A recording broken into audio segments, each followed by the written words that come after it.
想不干嘛就不干嘛。我们都是想干嘛就干嘛，你会觉得这样很帅，就很了不起。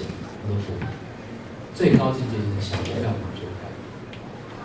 我好想过这样的人生，我不用为五斗米折腰，对不对？不用去看人家的脸色，不用为了生存，不用为了别人怎么看我。就算你有饭吃，但你还要担心，你看人家对你的感觉怎么样？他们会不会不喜欢我？我们要担心的事情好多。那一个人可以生活悠游到宽裕到，我想不干嘛就不干嘛，这何等境界！如果有想过这样的人生，这比想干嘛就干嘛还要帅很多。所以这句话，哇，简直像广告文案一样，只要吃了我们公司的产品，你想不干嘛就不干嘛。我会想买耶，真的。就是你住我们的房子，想不干嘛就不干嘛，就在房子里面悠哉无聊，我会想要买。所以有没有广告是很成功的？有。这个李新平小姐在我们台湾文创界是很重要的，成品基本上就是靠李新平打出形象。这个年纪其实不大啊，现在也才过40几岁，也就是说他在大学时期20几岁就在帮成品写广告、写文案。本来是帮中兴广告、中兴百货这些写，中兴广告是全国百货公司最开始注重这个橱窗设计的始祖。不过中兴后来倒了，但他在时尚界引起的潮流影响非常的深。后来李新平就去成品帮他写广告。每写一个广告都被追捧，因为文青圈都觉得这哪里是广告，这根本就是作品，对不对？等一下我们看一下李新平，但是我们先看一个意识形态广告公司，是在80年代，台湾广告界有一个很重要的革命啊。以前我们看广告要卖什么就卖什么，台湾也有那种非常直白的广告，坐骨神经痛是怎么一回事？那广告已经是一个风格了，对不对？坐骨神经痛。有时椎间盘突出，还是椎间盘疾患造成了，后面一句话我突然忘记了，总而言之就是，没错，谢谢人错。然后旁边放在那个人的上面换来换去啊，这就是唯一的陌生化可以做这个原则。那个老太太也放过嘛，哈，金发美女也放过，现在变格格了啦，最近又变成一个格格了，还有猛男，对。后来很多广告就学他，对不对？我们就这样做，这就是一个创意。也是一种创意，不过这是一个最粗俗的，或者就是干毛的庸丝死，这就是最粗俗的、最直接的啦。Pinky 给我，不看过 Pinky， 就只要看报纸转播的时候，就5周制要买去，然后就 Pinky 就洗脑。但有没有看过你哇，毕生难忘，广告好棒，但其实你忘记他在卖什么内容。就广告本身就已经是一个商品，这个是在80年代开始有这样的风潮。那我想，广告版本很直接又很白。不过从这个广告开始，广告变成艺术品，就你会开始变得喜欢看广告，广告好看，产品不重要，广告好看。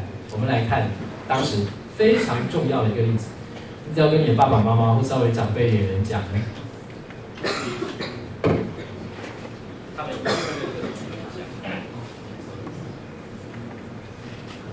斯里麦广告系列，各位知道斯里麦是什么吗？口香糖。接下来这广告带你看的是好看的广告。你还记得当年的斯里麦口香糖吗？当年这广告不仅挑战了威权体制，同时更引爆了广告界意识形态的新潮流。也许你对于这个口香糖广告还有那么一点的残留印象。不过接下来的这个回味专题，我带你重温当年这个广告所引起的震撼。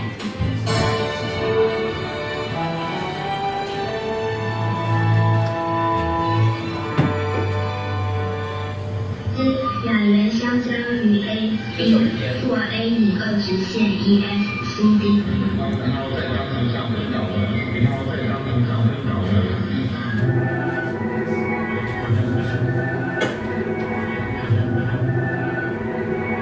迎接台湾进入1980年代的是一场广告界的意识形态革命，强烈的影像风格、另类的诉求手法，一举颠覆了传统广告的叫卖模式。它有很多的这种手法呢，都是非常的创新啊。那它更成功的是，它掌握到那时候的一些年轻人的心理的感觉，心里想表达的东西，他把它掌握的真的是天衣无缝。我有话要讲，喝赌一口，喝赌。你们同学们吗？我有话要讲。说你，考上就讲吧。哎，你说我怎么回事啊？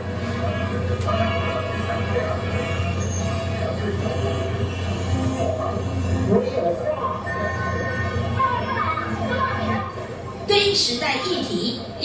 场广告品牌竟然直接挑战权威体制，这可能是台湾历史上最具社会意义的广告行。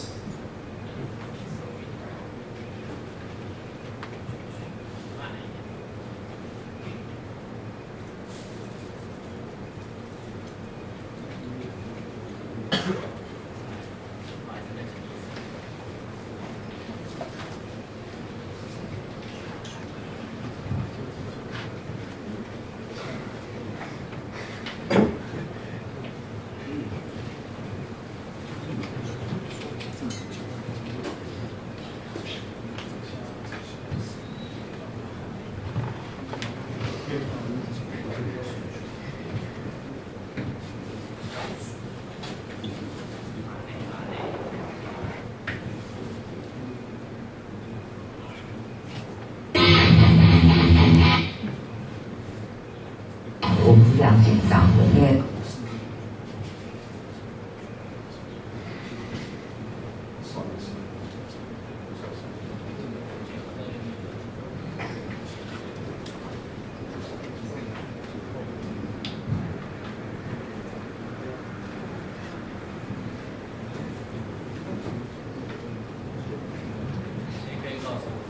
接下来进广告带你看的是好看的广告，你还记得当年的斯迪？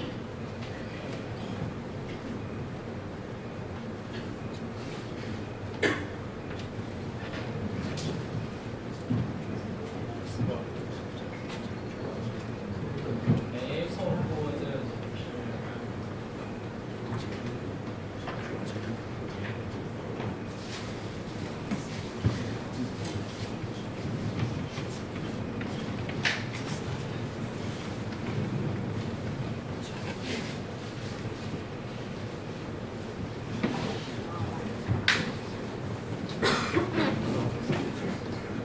网页是为了关。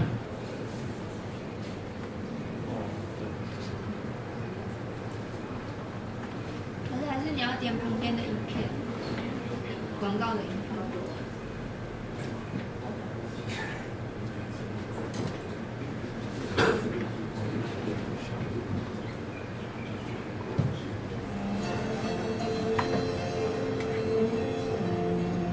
这是后来张震重拍版的，比较新的。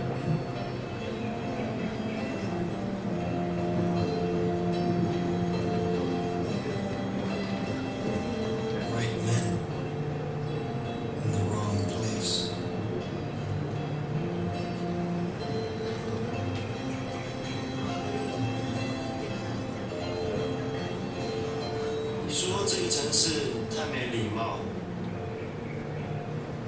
我觉得你乱有思想。这句话那时候也很红，是死定了。你觉得城市很没礼貌，我觉得你乱有思想，然后很快就变成年轻人口耳相传的一个话。刚刚我们听到何主任讲那个，我有话讲不下去，我有话不让他讲，爸妈都不听，然后他真的连在自己房间想跟自己讲说我有话，旁边邻居的吵架声，外面救护车的声音，那是一个不让大家讲话的年代了。那刚刚那段影片，其实我还是希望各位看一下，因为有一段非常重要的。是好看的广告，你还记得当年的斯利麦口香糖吗？当年这广告不仅挑战了威权体。抱歉，这个连接真的有点困难。好吧，先这样好了。对。好，这一段。其实对我们来讲，我们是非常困扰的，我们是非常紧张的，因为常常就是说广告有它的计划嘛，它马上要上广告了，可是我们的东西还卡在新闻局，没有办法拿到执照。这个应该比较有影响，开始落场。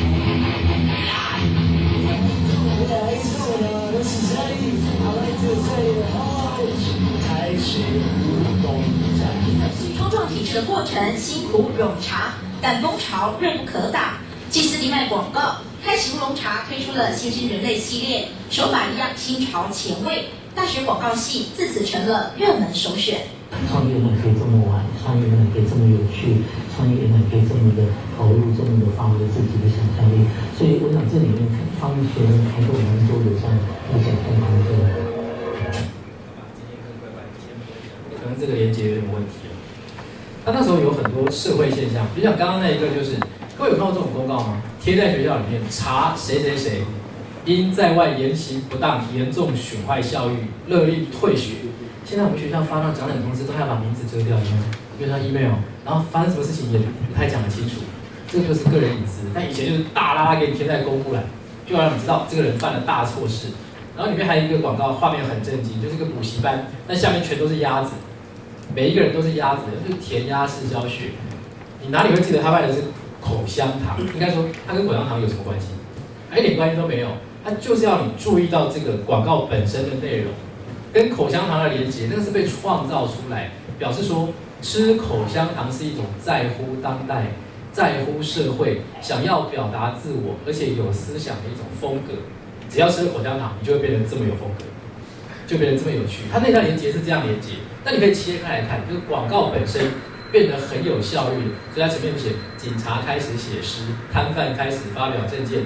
猫在钢琴上昏倒是什么意思？所以那时候变成流行语言，每个人都在讲猫在钢琴上昏倒了，猫在钢琴上昏倒。其实就是俄语。本来猫在钢琴上昏倒没有什么了不起啊，它就有一个预言。我们现在电视新闻真的每天都在报某只猫在钢琴上昏倒这种无聊事情。口耳相传，新建筑正在倒塌中，猫在钢琴上昏倒。世界上所有的事情都迅速在改变，以前建立的一切通都没有，全部都没有了。俄语、谣言。不切实际、假的东西开始变成我们在乎的真实语言，他在讽刺这个社会对于语言的退化，跟打破一切旧有思想这样一个新的未来。马上就点中年轻人，年轻人喜欢呢，所以你当然有想，你喜欢口香，你喜欢这个广告，你也许就会想要了解它背后卖的是什么膏药，口香糖这样起来，开启乌龙茶广告也这样子起来，这绝对是一个利用现代诗的本质做出来的作品。那我们顺便来看一下。可以把一个广告词的文案写成什么样子？中兴百货春季折扣哦，这是真的哦，就是列在宣传单上面，就它就变成这首诗的题目。中兴百货春季折扣文案，标题是“春天的道德问题”。他不告诉你说赶快来买新的春装，赶快来买当季最潮的衣服，他故意营造一种中产阶级喜欢的气氛，于是知识分子也会喜欢。你会觉得这个是广告吗？而且你看广告，有人跟我传教，拒绝广告拒拿，我就不看。但是你看到，在春天讨论道不道德的问题，那怎么讨论呢？把衣柜当成魔术箱是道德的，把衣柜当成仓库是不道德的。所以记得每天把衣服拿出来穿，拿出来排列组合，拿出来当成表演，不要只是买回去衣服都不穿。戴一枚人工合成钻戒是道德的，穿戴一身象牙扣又高谈环保是不道德的。所以要潮要炫，不一定要杀害动物啊！你看这还扣上了环保的这样的一个潮流，所以戴个人工合成钻戒炫就好了嘛，漂亮就好了。第三段读吧，与男友分手时说谢谢是道德的，各奔前程后还到处宣扬是不道德的，是吧？自恋而自怜是不道德的，自恋而自觉是道德的。一年只买2件好衣服是道德的。重点来了，2件好衣服想必不会便宜到哪里去啦，但他帮你找了一个多棒的借口，只买2件好衣服，要环保，不要多买，材质好，可以常常穿，方便你变魔术。光买衣服而没有依计其用是不道德的。春季折扣正在进行，掏钱，太棒了！原来这有一个这么崇高的概念在里面，掏钱是道德。那跟你讲说，同学买新衣服掏钱是道德的，才怪，那一点都不道德。可是一跟你讲，只买2件衣服是道德的，好好依计其用是道德。这跟所有女孩子买包包、买鞋子的时候一样的，这个可以搭哪一件？所以顺便买一下，不是特别买。还有买包包的时候，这个会保值哦，Gucci、LV 才怪。你还不是想一个比较道德的角度来说服自己？但这个广告就完全抓住了这样的一个心态跟心情。广告多好看，就好看啊，就不是只有单纯的枯燥的。所以其实诗真的是可以行动，诗真的可以推演推广到每一个角落。